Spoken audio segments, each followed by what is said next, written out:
जिस मसूद अजहर ने हजारों परिवारों को खून के आंसू रुलाया, जिस मसूद अजहर के हाथ बेगुनाहों के खून से रंगे, वो मसूद अजहर आज रो रहा है, खुद को कोस रहा है कि वो जिंदा क्यों रह गया।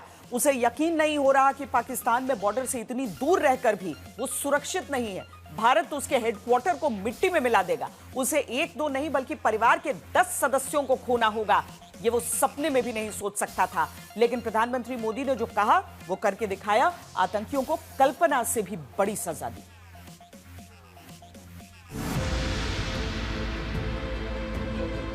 पहलगाम हमले में आतंकवादियों ने जो दर्द दिया उसने सारे देश को आक्रोश से भर दिया। ऑपरेशन सिंदूर से पहलगाम हमले का न सिर्फ बदला लिया गया बल्कि मसूद अजहर को ऐसी चोट दे दी गई कि वो पल पल अब तड़पेगा।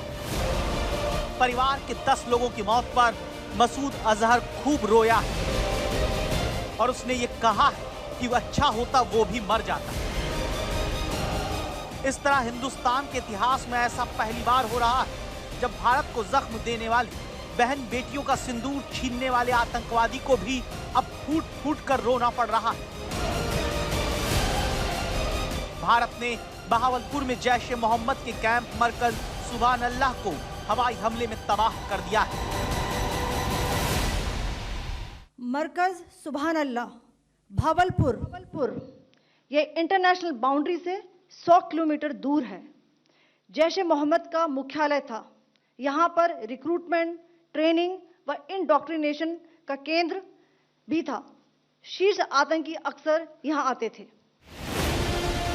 जो मसूद अजहर कांधार विमान हाईजैक का मास्टरमाइंड है, जो जैश ए मोहम्मद का आका है, जो भारत के खिलाफ पाकिस्तान की सेना और आईएसआई के सबसे बड़े मोहरों में से एक, उस मसूद अजहर ने कबूल कर लिया कि बहावलपुर में हुए आतंकी कैंप पर भारतीय हमले में उसके परिवार के 10 सदस्य और 4 सहयोगी मारे गए।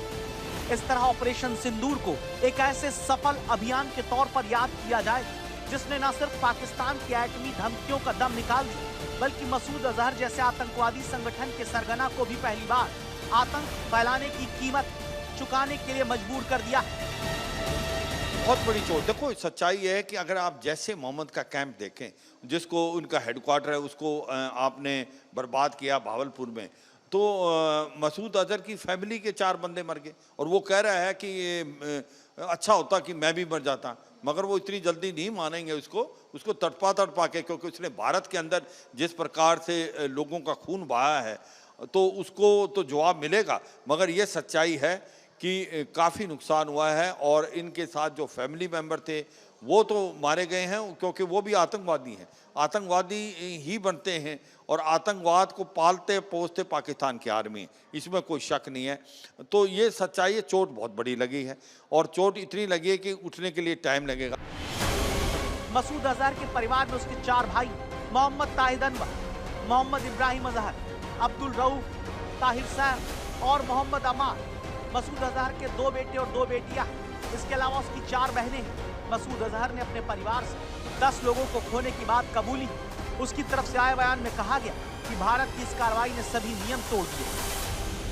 पाकिस्तान को सोचना है कि ये इतनी बड़ी स्ट्राइक कर सकते हैं और ये इस वक्त एक जगह Bahawalpur 100 kilometre inside the IB, वहां तक गए हैं हम विदाउट क्रॉसिंग द आईबी।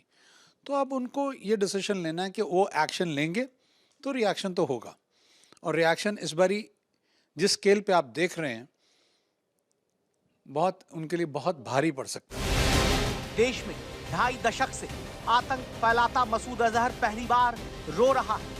अपनी आतंकी साजिश से आम नागरिकों की जान लेने वाला मसूद अजहर पहली बार खुद परिवार खोने का एहसास कर रहा है और अब उसके पास कुछ बचा नहीं, ना ही परिवार, ना ही आतंक का ठिकाना।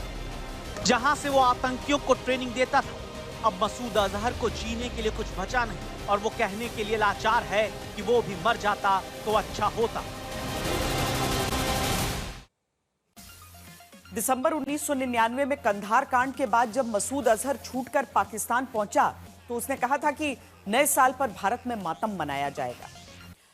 मसूद अजहर ने इसके बाद हिंदुस्तान को कई जख्म दिए, बेकसूर लोगों को मारा, सैनिकों को निशाना बनाया।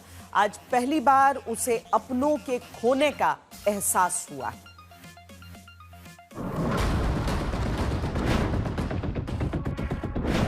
मसूद अजहर के जिस हेडक्वार्टर की सुरक्षा पाकिस्तान की सेना करती रही, जिन दीवारों के अंदर मसूद अजहर आतंक की साजिशें रचता रहा, वो आतंकवादियों को ट्रेनिंग देता रहा, जिन दीवारों के भीतर मसूद अजहर खुद को महफूज समझता रहा, भारत ने उन दीवारों और आतंक के फन को बुरी तरह कुचल दिया।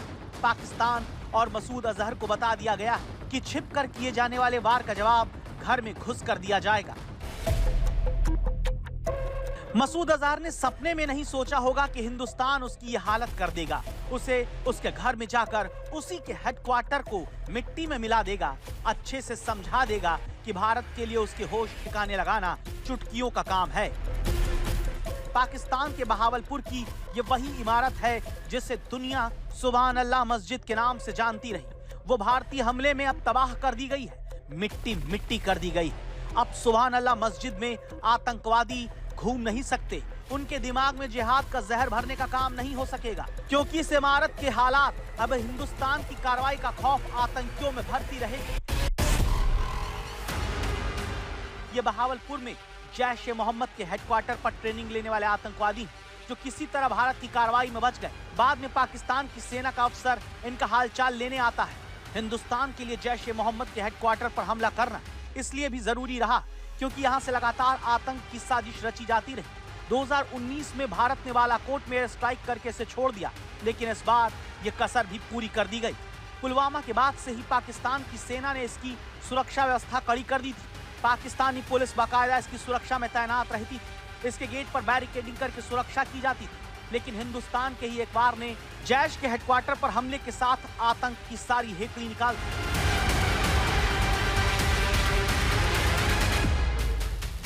10 जुलाई 1968 को बहावलपुर में पैदा हुए मसूद अजहर के गुनाहों की लिस्ट बहुत लंबी है। आतंक का खेल खेलने के लिए वो साल 1994 में भारत आया, लेकिन जल्द ही पकड़ा गया। साल 1999 में जम्मू की कोट भलवाल जेल से उसे निकालने के लिए सुरंग खोदी गई, लेकिन मसूद अजहर अपने मोटे शरीर की वजह से उसमें फंस गया और फिर पकड़ा गया। लेकिन कंधार विमान अपहरण कांड में वो यात्रियों की जान के बदले छोड़ा गया। ये उसी कंधार कांड की तस्वीरें हैं जो हिंदुस्तानियों को आज भी परेशान करती है।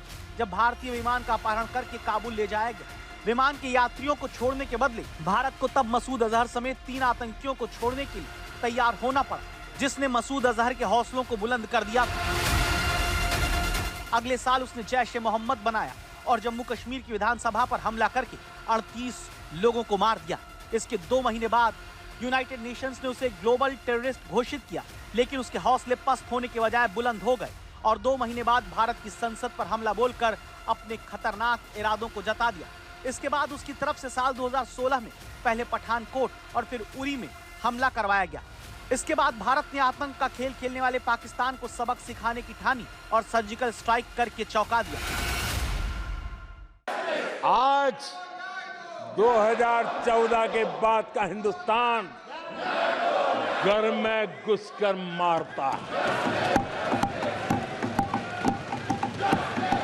सर्जिकल स्ट्राइक करता है, एयर स्ट्राइक करता है और आतंकवाद के आकाओं को भी सबक सिखाने का सामर्थ्य दिखा दिया है।